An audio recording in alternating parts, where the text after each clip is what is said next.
नमस्कार मित्रांनो, कालच एक मोठी जाहिरात आली आहे ITI इन्स्ट्रक्टरची, जी की आपण खूप 8-10 महिन्यापासून वाट बघत होतो. 700 जागा एक्सपेक्टेड होत्या, परंतु 1500 जागाला जवळपास खूप गोल्डन अपॉर्च्युनिटी आहे. सध्याची रिक्रुटमेंट कंडिशन बघितली तर व्हॅकन्सीज नाही आहेत, एक्झाम्स नाही आहेत कोणत्या. आता ही खूप मोठी अपॉर्च्युनिटी आहे, त्यामुळे ही एक गोल्डन अपॉर्च्युनिटी कन्सिडर करून तुम्ही प्रिपरेशन करायला हवी. काल आपण लाईव्ह सेशन घेतला आहे, त्यामध्ये आपण मॅक्सिमम डाऊट तुमचे क्लिअर केलेले आहेत.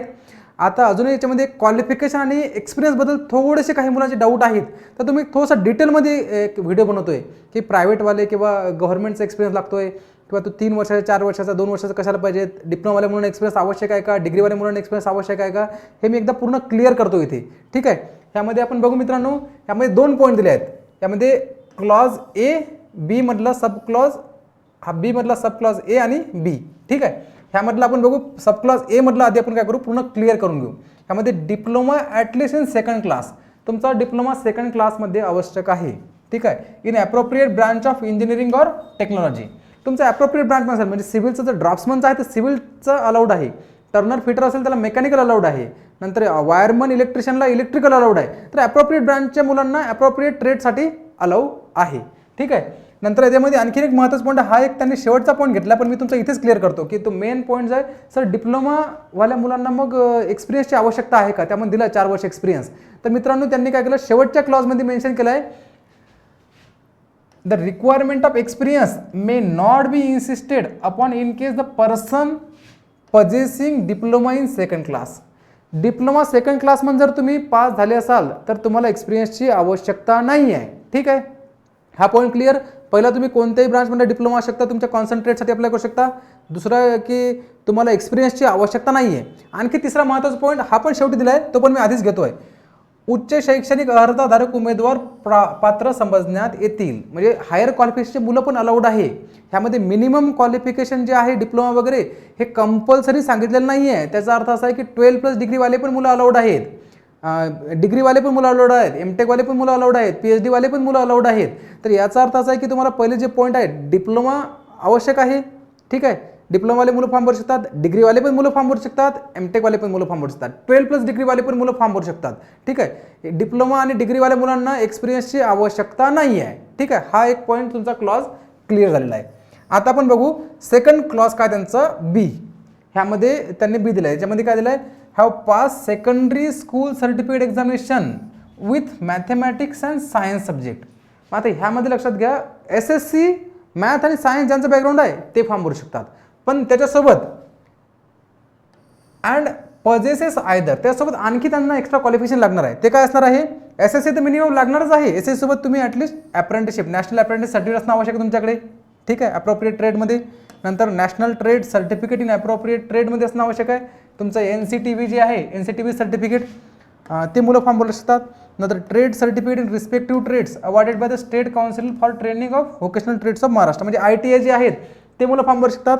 चौथा पॉईंट म्हणजे person from defence services having basic qualification 10th, possessing trade certificate, कोणतेही ट्रेड सर्टिफिकेट ज्याच्यासाठी जागा निघाल्या आहेत. ठीक आहे. And 2 years experience in the respective trade as mention in the sub clause 3. Sub clause 3 बघू आपण आता पुढच्या स्लाईडमध्ये आहे. ह्यामध्ये काय, मिनिमम SSC, आता पुन्हा एकदा मी सांगतो मला क्लिअर, मिनिमम SSC तुमचं असणं आवश्यक आहे सायन्स आणि मॅथ बॅकग्राऊंडमध्ये. ठीक आहे. नंतर तुमचं अप्रेंटिसशिप करणं आवश्यक आहे, तर तुम्ही फॉर्म भरू शकता. अदरवाईज ऑर आहे इथे, ऑर एक असेल तर तुमचं नॅशनल अप्रेंटिसशिप असेल तर तुम्ही फॉर्म भरू शकता. ऑर ते नसेल, तुमच्याकडे नॅशनल ट्रेड सर्टिफिकेट असेल तरी फॉर्म भरू शकता. ऑर हेही नसेल तर तुमच्याकडे ITI झालं असेल तरी तुम्ही फॉर्म भरू शकता. ऑर हे पण नसेल तर तुम्ही डिफेन्स पर्सन असाल जर आणि तुमच्याकडे ट्रेड सर्टिफिकेट असेल काहीतरी आणि 2 वर्ष अनुभव असेल तरी तुम्ही फॉर्म भरू शकता. म्हणजे या चारही जे आहे ते क्वालिफिकेशन हे ऑरमध्ये आहे, त्याच्यापैकी कोणताही एक असणं आवश्यक आहे, पण SSC कंपल्सरी आहे. ठीक आहे. इथे पॉईंट क्लिअर. आता आपल्याला एक्सपिरियन्स कोणता लागतो, डिप्लोमा आणि इंजिनिअरिंगच्या मुलांना एक्सपिरियन्सची आवश्यकता नाही आहे. ह्या जे ITI अप्रेंटिसशिप NCVT केलेले आहेत मुलांना त्यांना अप्रेंटिसशिप आवश्यकता आहे, एक्सपिरियन्सची आवश्यकता आहे. डिफेन्सच्या लोकांना पण. तर तो एक्सपिरियन्स कोणता लागतो आणि कसा लागतो ते बघू आपण. ठीक आहे. आता have practical experience in appropriate trade for period of not less than 4 years. Appropriate ट्रेडमध्येच असणं आवश्यक आहे, लक्षात घ्या.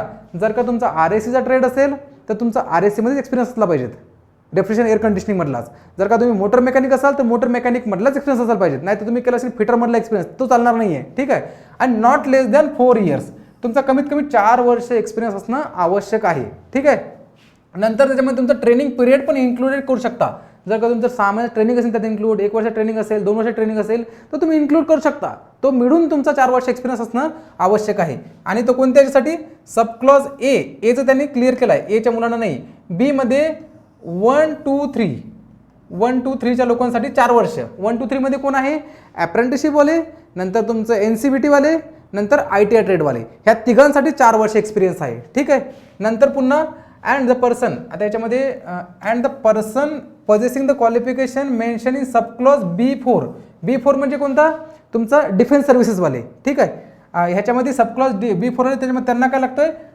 2 years practical experience in appropriate trade after acquiring the qualification in respective trade.